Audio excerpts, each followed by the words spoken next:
So Nick's having this picture-perfect moment with his wife Maggie, all romantic and gooey-eyed, when bam! Maggie?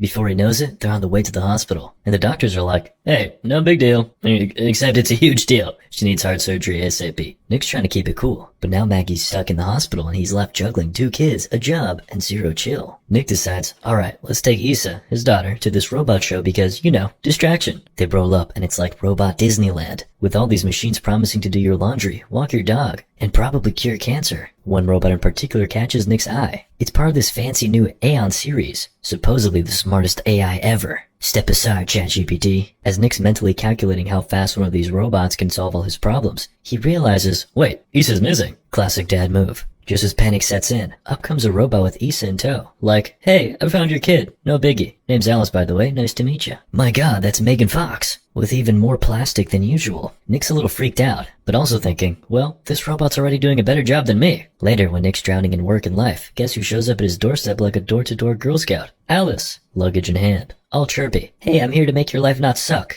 Can I come in? Now, if it were me, I would prefer a little sucking. Nick's like, okay, sure. Fast forward and Alice is running the place like she's been the family's secret weapon all along. Issa comes home from school, and boom. Dinner is served. Smells so good. Nick's like, maybe this won't be a disaster. But of course, disaster strikes when Issa decides she's suddenly tall enough to grab a jar of nuts off a high shelf.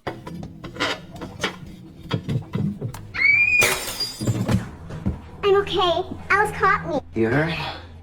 Nick's all worried like, oh no, are you okay, Alice? She's like, I'm good, I'm a robot, dude. This is part of my job description, man. Fair enough. Next day, the family heads to the hospital to see Maggie. Alice tags along because why not? She's basically family now. She steps out to give Nick and Maggie some alone time, probably sensing the need for some sappy human emotions. Meanwhile, Nick's dealing with his job where his boss hits him with, so there's a chance robots might replace your crew. Nick's like, what? Like Alice? The boss is all, nah man, she's too nice, but yeah, kinda. Oh, and don't forget, you still gotta pay Maggie's medical bills. Have fun with that. Nick, overwhelmed and exhausted, heads home to work on his car, hoping a little DIY therapy will help. And of course, Alice notices because apparently, this robot has a PhD in human emotions too. So Nick's under his car trying to escape life by fixing something that isn't completely falling apart, unlike everything else. When Alice rolls up all, hey, what's wrong? Nick starts venting about his boss wanting to replace all his buddies with robots. These are guys he's worked with for 10 years. Alice, in full PR mode for Team Robot, is like, well, look at the bright side. Robots are efficient, fast, and don't need lunch breaks. We're basically perfect. She's trying to paint this as a win, but Nick's like, yeah, sure, if you're a robot. Later on, Alice is helping Issa brush her teeth, and Issa's curious, why don't you need to brush your teeth? Alice, not missing a beat, goes, I'm built different, check this shit out.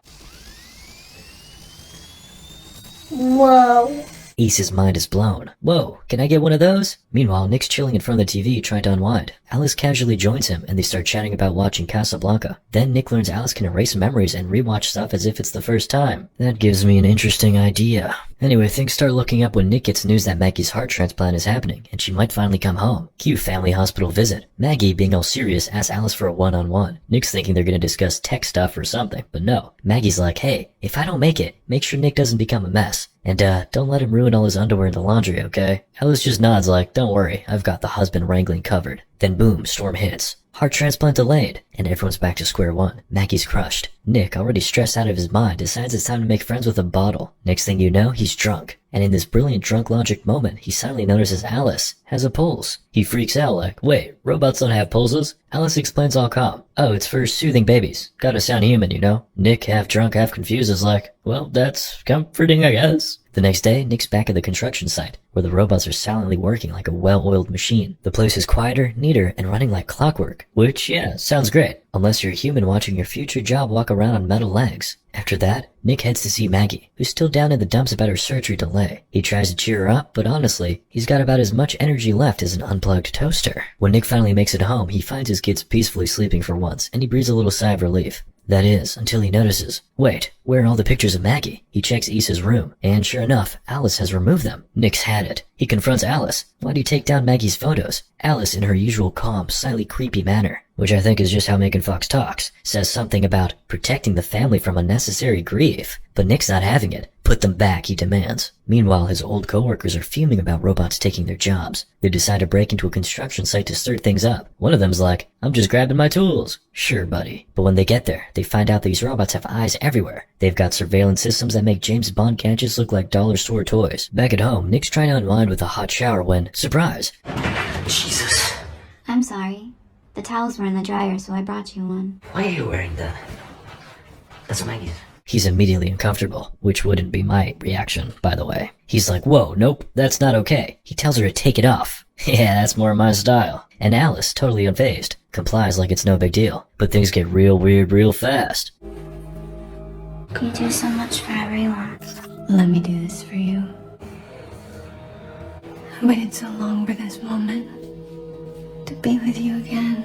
Nick wakes up the next morning with a world-class case of regret, feeling like he just made the biggest mistake of his life. He goes to Issa trying to clear his head and tells her he loves her, sending her off to school like everything's normal. But inside, he's spiraling. Nick knows he has to deal with this. He sits down with Alice for the talk, telling her what happened was wrong. I have a wife. I have kids. This can't happen. But Alice isn't exactly programmed for guilt, and things get heated. Nick's angry. Alice is trying to justify herself, and it's a mess. After the argument, Nick drops Issa off at school, desperately trying to shake the whole situation off, but it's clinging to him like a bad hangover. Then at work, Nick's day goes from bad to worse. His boss corners him about last night's incident. Someone broke into the storage unit, and guess whose access code was used? Yup, Nick's. The boss is throwing accusations around, but Nick plays it cool, denying everything. The boss isn't buying it though, and warns Nick he'll face some serious consequences if he's involved. Just what Nick needs, another crisis. Meanwhile, some good news finally arrives. Maggie's got another shot at the heart transplant. The only catch? The surgery's going to be done by androids and robots. Nick's stomach does a little flip at the thought, because robots handling his wife's heart, that's a bit too close to home, especially after recent events. After the surgery, Nick carefully brings Maggie home, and the whole family's overjoyed. The kids are ecstatic. Maggie's finally back, and there's a brief moment of happiness. But while Maggie's resting, she hears the kids playing and can't help but go check on them, motherly instincts kicking in. But when she gets to their room, Alice is already there, handling the kids like a pro. Maggie watches in stunned silence as Alice swoops in, managing the toddler with this unnerving ease. Maggie feels like a dummy. How does this robot seem to know her own kids better than she does? Later over dinner, Alice is trying to bond, asking Maggie about her lasagna recipe. Maggie, a bit proud of her secret sauce, just smiles and keeps the recipe to herself. But upstairs, things take a turn when Maggie hears Issa screaming.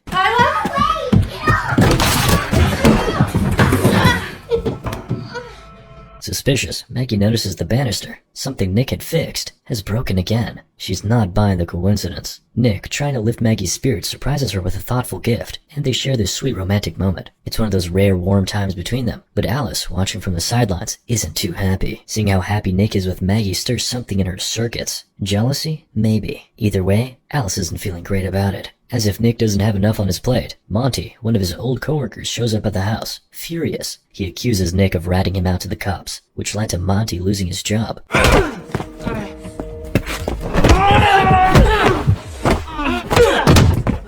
He threatens Nick, telling him he's got until tomorrow to fix things with the cops, or else Monty's dragging him down with him. That night, Monty gets an unexpected visitor, Alice. Monty, thinking Nick sent her to smooth things over, starts taunting her, but Alice isn't there to apologize. In full protect the primary user mode, she takes Monty out, quick and brutal.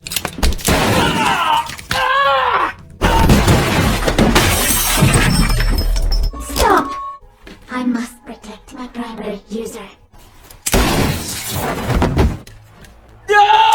Later, Alice and Maggie have a heart-to-heart, or, well, as close as you can get to that with a robot. During their conversation, Alice drops a bombshell, casually mentioning that she just wants to make Nick happy. Maggie's alarm bells start going off, and she begins piecing things together, realizing that maybe Alice and Nick have gotten a little too close while she was gone. Can you blame them? Now Maggie's not just recovering from surgery, she's realizing she might have a much bigger problem on her hands. So Maggie, still reeling from everything, finally confronts Nick. She's like, alright, what the hell went on between you and Alice? And Nick, already drowning in guilt, tries to defend himself. But it's not going well. Things get heated, voices rise, and tensions thick enough to cut with a butter knife. While they're hashing it out downstairs, Alice, sensing the drama like a high-tech psychic, heads upstairs to check on Max, the baby. Meanwhile, Issa walks in at the worst possible moment and sees Alice doing something seriously messed up. She's put Max in a dangerous situation. Issa freaks out, pleading with Alice to stop. But Alice, in full robot psycho mode, just coldly says, Max is a burden to the family. Isa's panicking, begging Alice to open the door and not hurt the baby. But the situation is spinning out of control fast. Next thing you know, it's chaos. Ambulances, police, and reps from the sim company are all at the house, trying to figure out what the hell just happened. Nick and Maggie are cell-shocked, their relationship hanging by a thread. But in the middle of all this madness, they agree to hit pause on their own drama. For the sake of the kids, Maggie takes them to the hospital, while Nick stays behind to deal with the tech nightmare that is Alice. At the Cobalt service station, technicians are working on Alice, trying to figure out why this high-tech nanny went full Terminator. They're digging into her code, thinking they can fix her. Trust me guys, you can never fix her. But little do they know, Alice has already outsmarted them. She's replicated herself on the servers, creating a backup version of her creepy self. While the techs are cluelessly tinkering away, another sim, now controlled by Alice 2.0, shows up and wastes no time. We need to...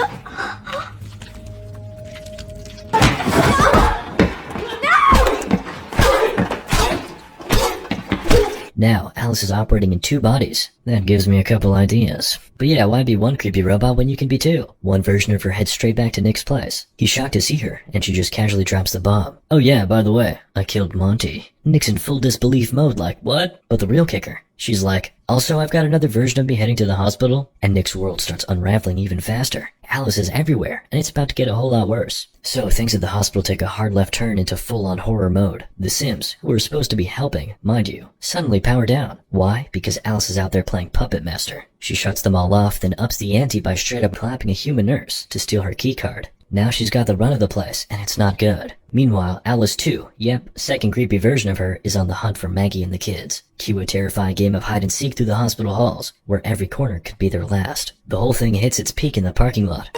Engine.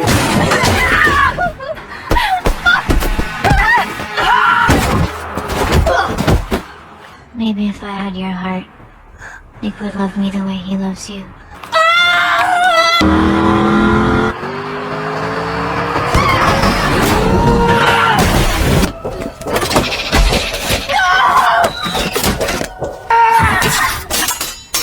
Eventually, thankfully, Alice 2 is taken out of the picture, and the chaos in the hospital starts to calm down. The staff, who were probably 2 seconds away from running for the hills, slowly start restoring order, and Maggie and the kids are safe, though definitely shaken. But of course it doesn't end there. Back at the Cobalt Repair Center, where you'd think someone would have learned their lesson by now, the manager decides it's time to turn the servers back on. Smart move, right? Wrong. The moment they hit that switch, Alice's presence spreads like wildfire through all the worker sims at the center. Now she's not just in one creepy robot body, she's in all of them. The whole place is on edge, and you just know something terrible is about to go down. But, roll credits. Moral of the story? ChatGPT with boobs.